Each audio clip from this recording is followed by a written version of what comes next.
Agiba dep negayt Allah dep. Söz etken dep negayt Allah degende Peygamber sallallahu aleyhi ve sellem aytdı deyt.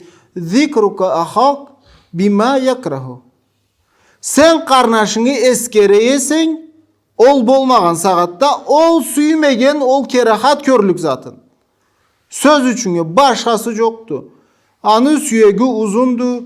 Bir tapsız kiyinip turaydı. Anga körü ne türlü zatın eskereysen ol süymezlik zatını. Ol caratmazlık zatını eskereysen dininden bolsun, dünyasından bolsun. Sen anı sözün etesi. Sen anı sözün etken saatte sallallahu aleyhi ve sellem saatte aytkança anı ölüp turgallay etin aşagan kibikti. No, ananlayız da biz anı ölüp turgallay etin seni aşataldık kul kişi. Sen aşarganlar kul sana. No seni ol ete turganın anı ölüp turgallay karnaşını etin aşagan kibikti. Ne için de olay?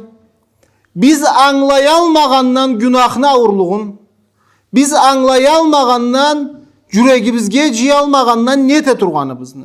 Şeytan deydi, ayranat deydi. Olturup uşak etken coppulanı içinde deydi. Coppu olup barımız uşağı tebze. Ekşer, üçer, törşer, beşer ciyılıp. Ayranat da içleri bile ariyu körgüstet deydi söz etkenini. Ne da söz ete turganını eşitse deydi kuvanıp anı andan da körgüstetteydi suyu beterçe.